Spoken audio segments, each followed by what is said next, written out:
सदावत सले मातृभूमि में हम लोग चर्चा करने जा रहे हैं कांग्रेस पार्टी के सर्वोच्च नेता। हालांकि वो अभी कांग्रेस के अध्यक्ष नहीं हैं, लेकिन सर्वोच्च नेता तो हैं। और इतने सर्वोच्च नेता हैं कि वो जिस समय उपाध्यक्ष थे उस समय भी प्रधानमंत्री मनमोहन सिंह जी को धत्ता बता देते थे, उनके द्वारा पास किए जाने वाले बिलों को फाड़ देते थे। अभी चीफ मिनिस्टर तो उनके लिए कुछ होता नहीं है, और चीफ मिनिस्टर मना कर दे कि भाई राहुल गांधी का बयान नहीं होगा, राहुल गांधी का कार्यक्रम नहीं होगा, ये तो संभव नहीं है। लेकिन जहाँ तक मैं मानता हूँ कि कांग्रेस के जो मुख्यमंत्री हैं और जो इस समय चुनाव का चल रहा है, उसमें निश्चित रूप से कांग्रेस के लीडर्स ये दुआ ज़रूर करते होंगे कि राहुल गांधी उनके यहाँ ना आ जाएं, क्योंकि राहुल गांधी जिन जिन लोगों से उन्होंने कॉन्ट्रैक्ट किया, जिन जिन राज्यों में उन्होंने प्रचार किया, वो सब राज्य हार जाते हैं। जिन जिन पार्टियों के साथ उन्होंने हाथ मिलाया, वो पार्टियां भी धराशायी हो जाती हैं। इसमें समाजवादी पार्टी आज भी रो रही है, बहुत सारी पार्टियां और भी रो रही हैं। तो एक छवि उनकी बनी है कि वो जहां प्रचार करने जाएंगे वो राज्य हारा जाएगा, वो जिस पार्टी के साथ कोलैबोरेशन करेंगे वो पार्टी नस्तेनाबूद हो जाती है, और खुद तो जैसे हैं वैसे हैं ही। एक लेटेस्ट इलस्ट्रेशन, हालांकि इस समय कांग्रेस का मोड बदला हुआ है और कांग्रेस लगातार, आप सोचिए कि विरोधी लगातार जाति, पहले कांग्रेस का जब स्वतंत्रता के बाद जब हम आज़ाद हुए, तो आज़ादी के बाद नेहरू जी से लेकर अभी तक जो मोड चला वो मुस्लिम तुष्टीकरण का था। मुस्लिमों को क्यों नहीं, सच्चर कमेटी क्यों नहीं, ये कमेटी क्यों नहीं, लगातार उनके मन में ये रहता था कि मुस्लिम जो 15-20%, 14%, 16%, 10% वोट है, वो एक मुश्त वोट हमको मिलना चाहिए।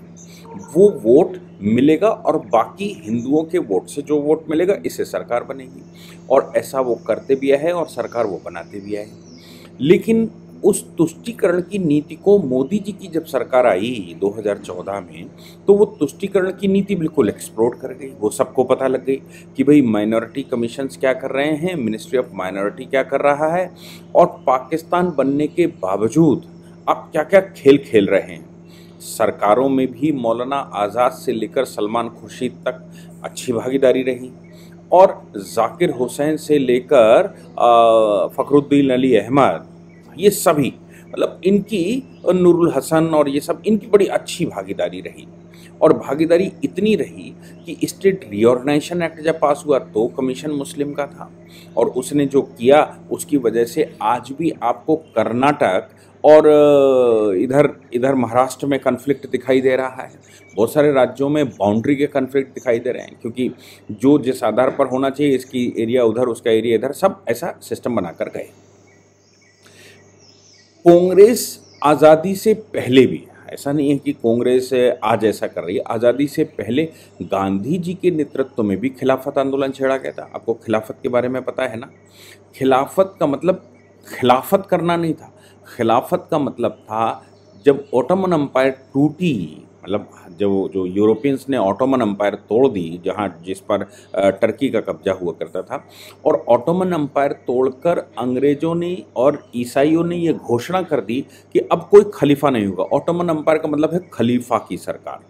और मुसलमानों में प्रॉफिट मोहम्मद के बाद जो आए वो खलीफे कहलाए, पहला खलीफा, दूसरा खलीफा, तीसरा खलीफा, चौथा खलीफा। तो खलीफा टर्की में बैठता था। वो खलीफा को डी रिकॉग्नाइज कर दिया अंग्रेज़ों ने, और ये कहा कि अब कोई खलीफा नहीं होगा, हमसे बड़ा खलीफा कहाँ मिलेगा, तो अब कोई खलीफा नहीं होगा। आप सोचो कि भारत में कांग्रेस जो आज़ादी का आंदोलन लड़ रही थी, उस कांग्रेस ने खिलाफत आंदोलन छेड़ दिया। मुसलमानों ने छेड़ा कि नहीं छेड़ा, मुसलमान सामने नहीं आए, कांग्रेस ने खिलाफत आंदोलन छेड़ दिया। और खिलाफत ये था कि खलीफा को डी रिकॉग्नाइज कैसे कर सकते हैं, खलीफा रिकॉग्नाइज्ड होना चाहिए। आप सोचिए कि ये बात 1919 में, ये मूवमेंट 1920 में शुरू हुआ, और यहाँ तक पहुँच गया कि चौरी चौरा में मुसलमानों ने थाने जलाने शुरू कर दिए, आगजनी करनी शुरू कर दी, ट्रेनें फूंकने शुरू कर दिए, लोगों को मारना शुरू कर दिया। गांधी जी को समझ में आ गया कि ये गलत मोड हो गया, खलीफा के नाम से आंदोलन नहीं चल रहा था। तो उस आंदोलन का नाम बदला गया, खलीफा को रिकॉग्नाइज करने का आंदोलन खत्म करके असहयोग आंदोलन में वो कन्वर्ट हुआ। तब कहीं शांति आई, लेकिन मुसलमान मुस्लिम लीग लेकर दूर जा चुके थे। हालांकि मुसलमानों ने शर्त भी यही रखी थी कि हम तभी तुम्हारा सहयोग करेंगे, यानी कि आज़ादी की लड़ाई में वो सहयोग तभी करेंगे जब वो खलीफा के लिए कांग्रेस काम करेगी। कांग्रेस ने ये बात स्वीकार कर ली थी, और इस बात को स्वीकारते हुए, और ऐसा नहीं है कि उस समय आबादी बहुत ज़्यादा थी, उस समय भी पूरे हिंदुस्तान में 13% के लगभग की आबादी थी मुसलमानों की। तो आप सोचिए कि वो 13% उनके दिमाग में उस समय भी थे, सन 1919 में।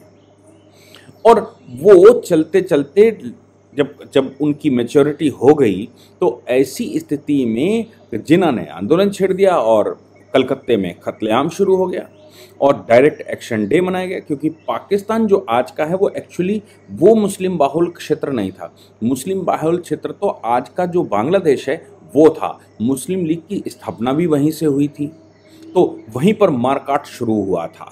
आप सोचिए कि फिर गांधी जी ने पार्टीशन स्वीकार कर लिया, और पार्टीशन में जो शर्तें जिन्ना रखता गया वो शर्तें ये सब लोग मानते चले गए।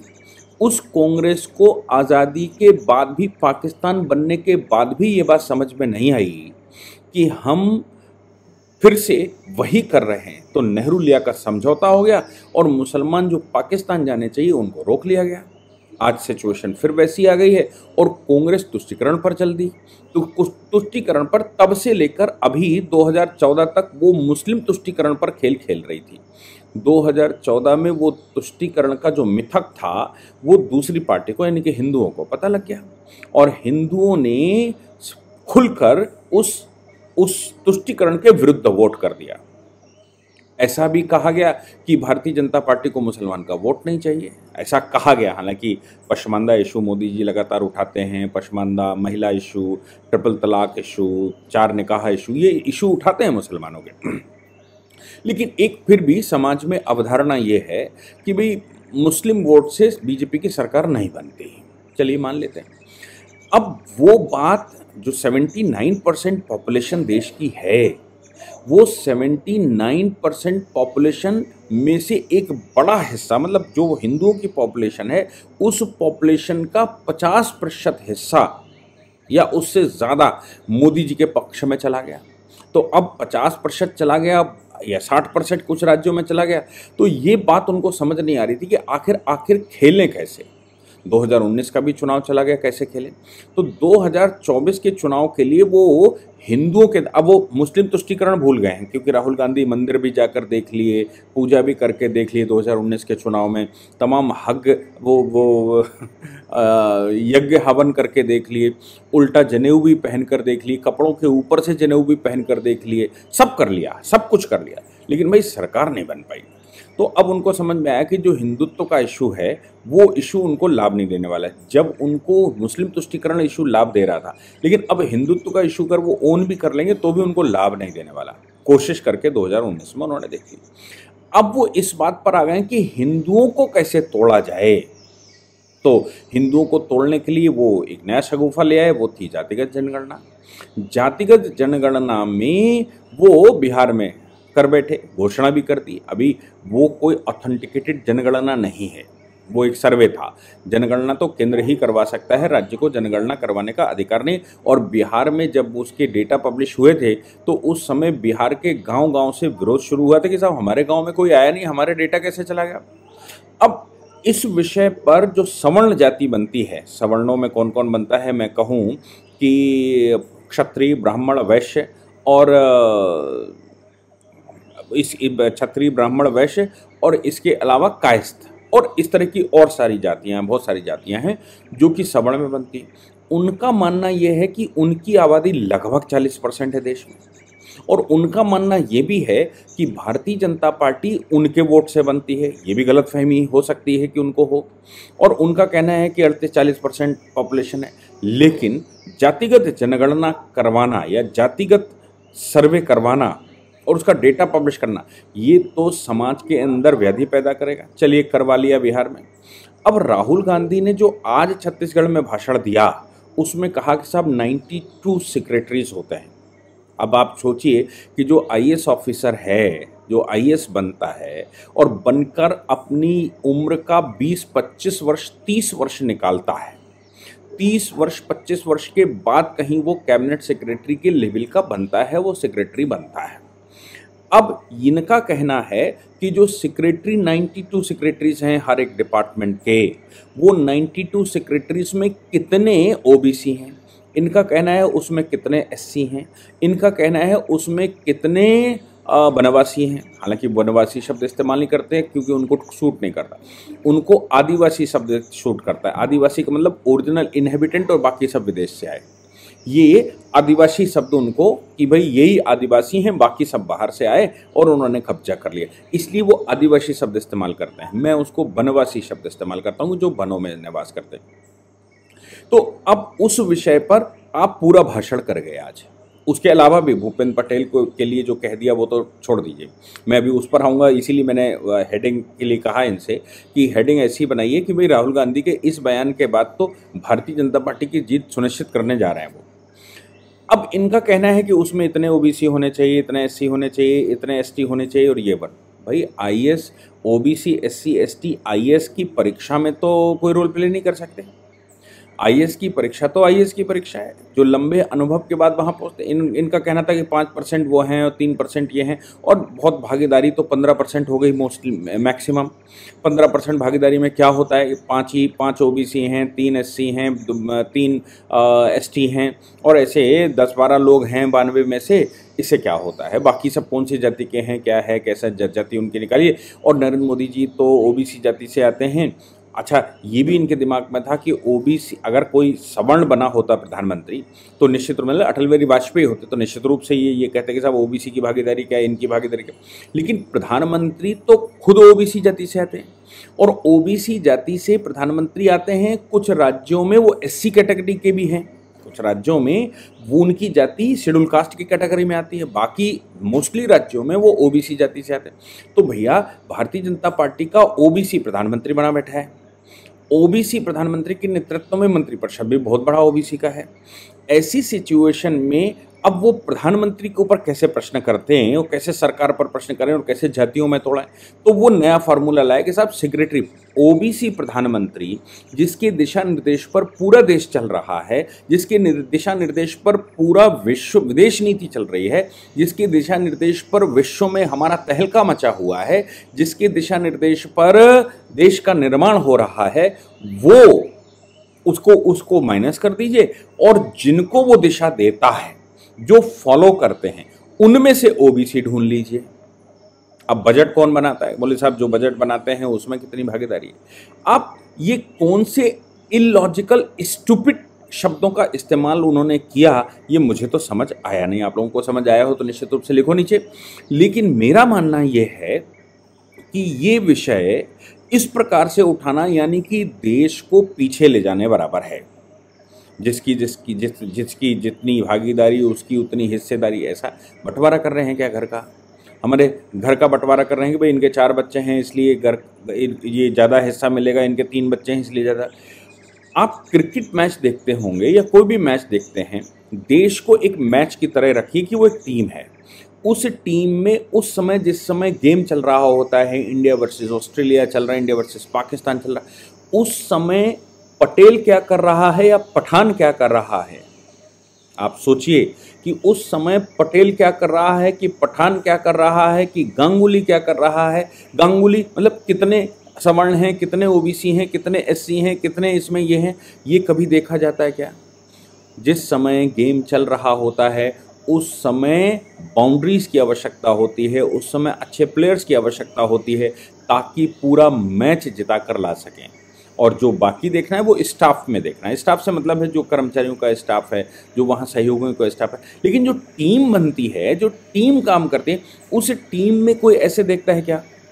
आप सोचिए कि प्रधानमंत्री को की रिस्पॉन्सिबिलिटी बनती है, प्रधानमंत्री की जवाबदेही बनती है, मंत्रिपरिषद की जवाबदेही बनती है, देश को कन्विंस करते हैं, देश को बताते हैं कि भाई हमने ये किया, ये हमारी प्रोग्रेस है, हमने इतने मैच जीते, इतने हारे और ये हमने किया था। हमारी ये परफॉर्मेंस है, वो परफॉर्मेंस पूरे देश को दिख रही है, पूरे विश्व को वो परफॉर्मेंस दिख रही है, अंतर्राष्ट्रीय जो रेटिंग एजेंसियां हैं उनको वो परफॉर्मेंस दिख रही है।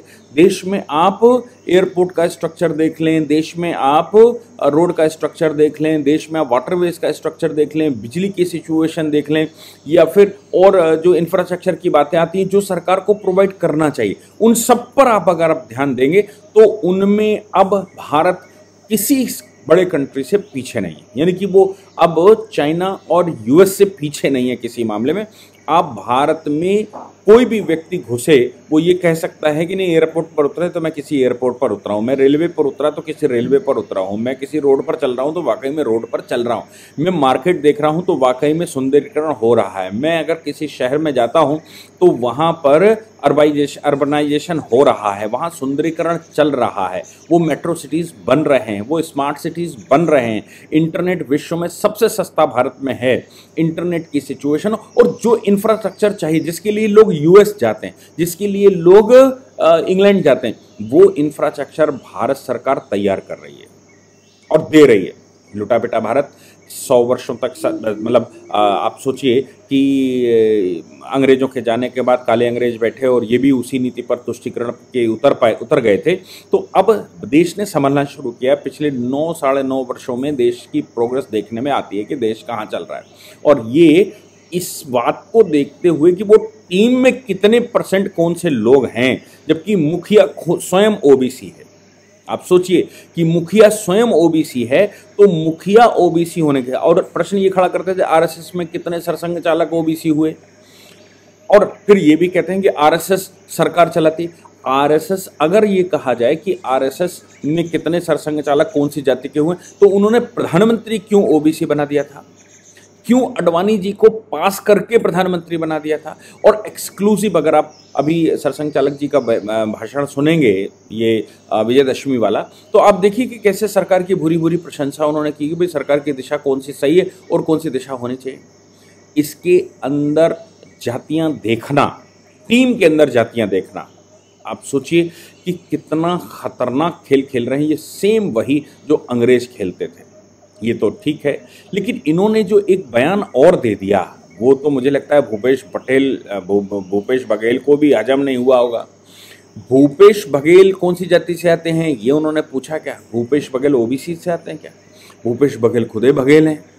अब देखने की बात यह है, अडानी पर जो बयान दिया, मैं कह रहा हूं जो इन्होंने कहा, और मुझे लगता है जो ओबीसी और ये स्ट्रक्चर मैं आपको समझा पाया हूं कि ये देश की स्ट्रक्चर टीम की बात होती है, इसमें जातियां नहीं देखी जाती, इसमें सिर्फ ये देखा जाता है कि उस टीम को जिताकर कौन लाएगा और देश को आगे कौन बढ़ाएगा, ये सरकारें तय करती। इसी बात का वोट देकर हम सरकारें बनाते हैं।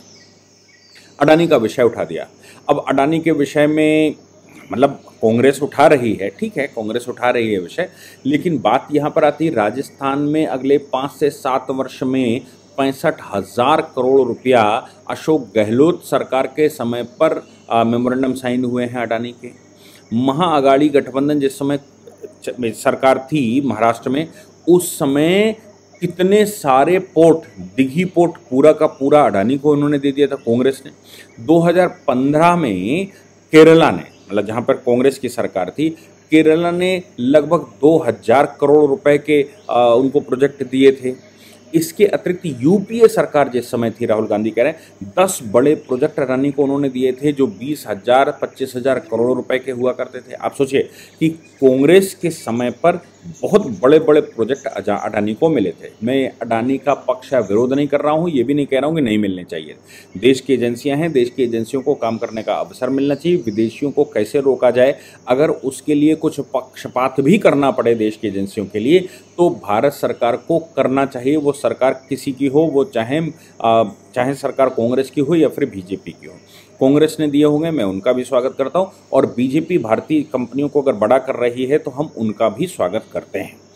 कुल मिलाकर चाइनीज़ कंपनी को बाहर मैक्सिमम करना है, यूएस की कंपनियों को मैक्सिमम बाहर करना है, यूरोपियन कंपनियों को मैक्सिमम बाहर करना है, या फिर मैं कहूँ कि जो खाड़ी की कंपनियां हैं इन्वेस्टमेंट करती हैं उनको मैक्सिमम बाहर करना है। इसलिए भारत की कंपनियों को बढ़ाना पड़ेगा, भारत की कंपनियों को पहली अपॉर्चुनिटी देनी पड़ेगी। पहली अपॉर्चुनिटी हम दे रहे हैं, अच्छी बात, लेकिन ये बात अडानी को लेकर कहना और कहते कहते ये कह जाना कि ये तो सब अडानी को दिए हैं, अडानी को दिए हैं, अडानी को दिए हैं, क्योंकि उनको लगता था कि वो सूट कर रहा है। भूपेश बघेल के लिए भी कह गए और ये कह गए कि हमारे मुख्यमंत्री भी अडानी के लिए ही काम करते हैं, हमारे मुख्यमंत्री अडानी के लिए काम करते हैं, हम ऐसे नहीं हैं। आप उनका भाषण सुनिए, हम ऐसे नहीं हैं। लेकिन भूपेश बघेल, जो कि खुद ही बघेल जाति से आते हैं, सवर्ण जाति से आते हैं, उत्तर प्रदेश वालों को ये गलतफहमी हो सकती है कि बघेल ऊंची जाति से नहीं आते, लेकिन छत्तीसगढ़ का मैं जानता हूँ वो ऊंची जाति से आते हैं, क्षत्रिय जाति से आते हैं, क्योंकि मेरे बहुत सारे जो फॉलोवर्स हैं, ये मेरे बहुत सारे शिष्य हैं जिनको मैंने पढ़ाया है, वो वहाँ पर अच्छी भूमिका में हैं, वो बघेल हैं। अब ऐसी पोजीशन में भूपेश बघेल को ये कहना कि सच ये है, अब सुनिए, सच ये है कि ये अडानी भक्त हैं, अडानी गुट को काम करते हैं, अडानी गुट के लिए ही काम करते हैं, ये भूपेश बघेल के लिए कह गए। साथ में कह गए कि मैं नहीं करता, मैं तो गरीबों के लिए काम करता हूँ, मैं मजदूरों के लिए काम करता हूँ, मैं मजदूरों के लिए काम करता हूँ। आप सोचिए कि पूरा का पूरा भाषण उनका या तो ओबीसी पर था, ओबीसी पर, केवल एससी और एसटी उन्होंने एक एक लाइन में निपटाया, ओबीसी पर, क्योंकि उनको ये भ्रम हो गया है कि देश में ओबीसी जाति सबसे ज़्यादा परसेंट वोट रखती है, जो कि अब मुस्लिम वोट से भी बढ़ी है। तो उनका मानना है कि ओबीसी और मुस्लिम, जैसा कि आपको याद होगा लालू ने एक समीकरण निकाला था, MY समीकरण, मुस्लिम और यादव, और इधर अखिलेश यादव यानी कि मुलायम सिंह यादव ने भी MY समीकरण निकाला था, मुस्लिम और यादव मिल जाए तो बन जाएगा। अब इन्होंने ये जो निकाला है वो है MO, मतलब मुस्लिम, और दूसरा अगर इनको OBC मिल जाए, मुस्लिम OBC, तो फिर इनका काम हो सकता है। इसलिए ये अब उस पर, अब आप सोचो कि अपने बच्चों को रोटी देनी है, अपने बच्चों को काम देना है, अपने बच्चों को प्रोग्रेस देनी है, या फिर अपने बच्चों को जाति देनी है और लालू प्रसाद यादव की तरह सरकार चलानी है बिहार में, जैसा उन्होंने लंबे समय तक चलाया। और वो सारी ओबीसी जातियां, बिहार में यादव भी कुछ को छोड़कर वो भी सिर्फ मजदूरी करता था। ऐसा मुझे लगता है कि देश के लोग इन बातों को समझते हैं और समझदार लोग हैं, और ये विषय लोगों को समझ आ रहे हैं कि राहुल गांधी अब कहाँ टिक गए। जातिगत जनगणना उन्होंने करवाई थी या जातिगत सर्वे करवाया था, वहाँ तक होता तो इतना मैसेज उनकी लाभ देता, लेकिन अब जो वो कर रहे हैं मुझे लगता है कि वो लाभ देने के बजाय नुकसान देगा, क्योंकि अब ये बात समझ में आने लगी लोगों को कि आप मुस्लिम की तरह अब हिंदू जाति में से जातियाँ निकाल रहे हो और उन जातियों को मुसलमानों के साथ मिलाना चाहते हो। जो गलती कभी जोगेंद्रनाथ मंडल ने की थी, वही गलती अब राहुल गांधी, गलती तो धोखे से होती है, उन्होंने धोखे से की थी, ये जानबूझकर अपराध कर रहे हैं। मुझे लगता है कि इन विषयों पर हम सबको खुलकर बोलना चाहिए। नीतियों में हमारा पार्टिसिपेशन हो, हमारी जातियों का पार्टिसिपेशन हो, लोगों का उत्थान हो, लोगों को इंफ्रास्ट्रक्चर प्रोवाइड हो, लोग प्रोग्रेस करें, ऐसा प्रयास करना चाहिए। लेकिन आप बीइंग ए गवर्नमेंट जो बैठी, जबकि वो ओबीसी के नेतृत्व में चलने वाली सरकार है, क्या आपको नहीं लगता कि ओबीसी नेतृत्व अपने ही जातियों से भेदभाव करेगा? या फिर आपको लगता है कि ओबीसी नेतृत्व जो कर रहा है व्यक्ति, वो स्वयं में एक विद्वान है और वो पूजनीय है? मैं फिर से कहता हूँ, वो विद्वान है और पूजनीय है। वो किसी भी जाति से आता हो, उसको सैल्यूट करना चाहिए कि उसने देश को कहाँ ले जाकर खड़ा कर दिया। ये सब राहुल गांधी को नहीं दिख रहा हो तो फिर वो ये खेल रहे हैं। लेकिन मुझे लगता है आप सब समझदार हैं, हम लोग समझदार हैं, हम लोगों को उस पर ध्यान देना चाहिए। अदरवाइज़ जाति से तोड़कर देश में गृह युद्ध की स्थिति लाने की कगार पर ये खड़े हैं। आज PFI जैसी संस्थाएं देश के लिए एक बड़ा मुद्दा बनी हुई हैं। आप सोच लीजिए कि यहाँ रहने वाले लोग पैलेस्टीन के लिए हमास का कार्यक्रम केरला में करवाते हैं। हमास के कार्यक्रम के बाद केरला में एक रिलीजियस ग्रुप की जो ऑर्गेनाइजेशन चल रही थी या इवेंट चल रहा था, उसमें बम फोड़े जाते हैं। उस कार्यक्रम में जो इस्लामी कर रही थी, उसमें हिंदुओं को हिंदुत्व खत्म करो ऐसा आह्वान किया जाता है। उसमें इजराइल को लेकर तमाम बातें कर रहे हैं, तो वहाँ तक तो ठीक था, लेकिन हिंदुत्व को ख़त्म करना है, हिंदुत्व को सप्रेस करना है, हिंदुत्व हटाओ, ये बात सोच लीजिए कि ये कहाँ लेकर जा रही है। क्या हिंदुत्व में वो ओबीसी नहीं आते? क्या हिंदुत्व में वो एससी नहीं आते? क्या हिंदुत्व में वो एसटी नहीं आते? लेकिन इनका मानना ये है कि ओबीसी या कोई एक जाति निकाल ली जाए तो एमवाई समीकरण की तरह एमओ समीकरण बन जाएगा, तो इससे सरकार उनकी बन जाएगी। लूटपाट तो जैसी होनी है, देश का जो हश्र होना है वो होता ही रहेगा। आप सोचिए कि आज़ादी के समय पर 1 रुपया और डॉलर बराबर था, आज हम 80 गुना पीछे जा चुके हैं। हम फिर से चलने के लिए तैयार हैं, लेकिन ये उस पर अभी भी खेल रहे हैं, देश के साथ खेलना चाहते हैं। जय हिंद, जय भारत, वंदे मातरम।